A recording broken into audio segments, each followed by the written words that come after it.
Shortly after birth, baby pigs have their ears mutilated, the ends of their teeth chopped off, their tails cut off, and they are also castrated, all without any painkillers.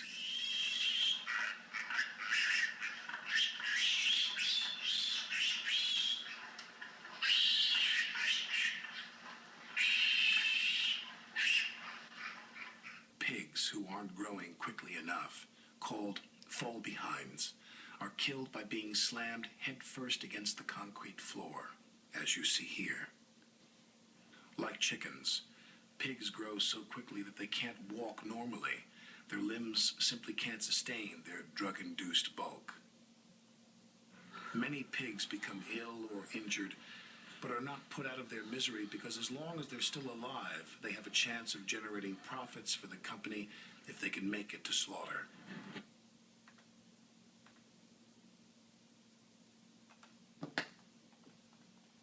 What you just witnessed is humanity's cruelest invention.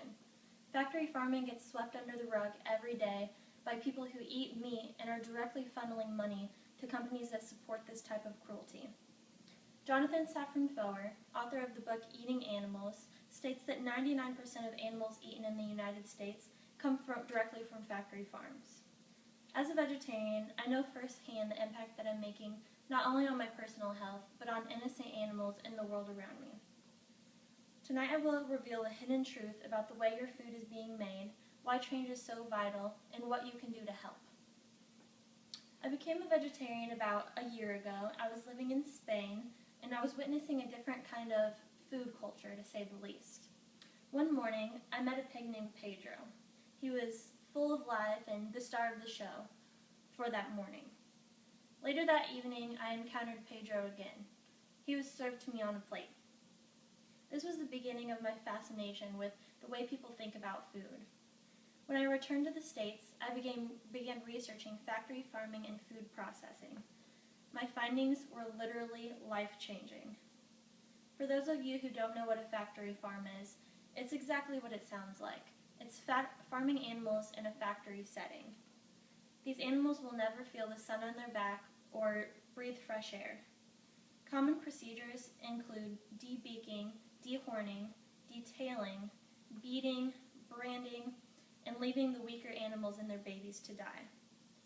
The worst part of all of this is that companies and the government are knowingly allowing this to happen. In the United States, the USDA states that the average living space for a hen recommended by the USDA is 67 square inches, which is roughly the size of a piece of paper. And this is happening on a grand scale. 55 million animals get slaughtered for human use every year.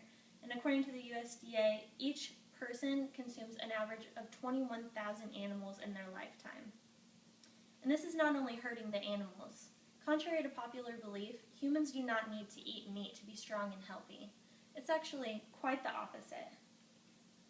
The average meat eater in the United States has a cholesterol level of 210, while the average vegetarian has one of 161, and the average vegan's is 133. If that's not bad enough, this is hurting our environment too. PETA claims that 70% of the grain grown in the United States is fed directly to farmed animals. In addition, 50% of our water supply in the United States is given to those animals. Imagine what we could do with those natural resources if they were directed at something other than the mass killing and processing of animals. Finally, this is destroying our planet. Animal agriculture makes a 40% higher contribution to global warming than all of the transportation in the world combined. It's actually the leading cause of climate change. Now, although all of this seems like a done deal, there's something you can do about it. The most obvious solution to this is vegetarianism, or better yet, veganism, which is actually a lot easier than you think. When people ask me if I'm a vegetarian, the first question that they usually ask is, but how do you get your protein? Well, to answer your question, tofu, legumes, beans, lentils, quinoa, soy milk, seeds, nuts, veggie burgers, and the list goes on. But if such a drastic lifestyle change is too much for you, that's fine. There are plenty of other options you have to become part of the solution rather than part of the problem. First of all, you can just reduce your meat intake rather than canceling it out, using meat substitutes like I just named.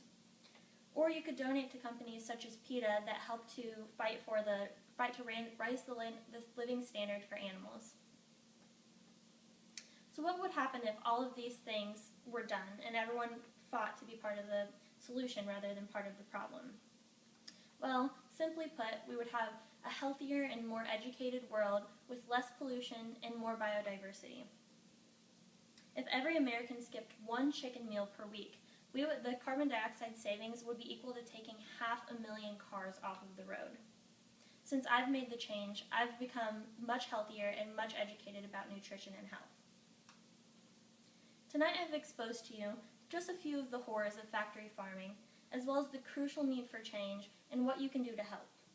If this speech has impacted you in the least bit, there's something you can do. Now, I'm not asking you to go out and change your lifestyle diet for the rest of your life. I'm simply asking you to go online to makeitpossible.com and take the pledge.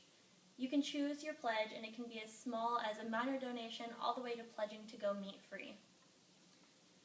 But all you have to do is go online and click your pledge. After all, large changes are the result of many small ones. Thank you.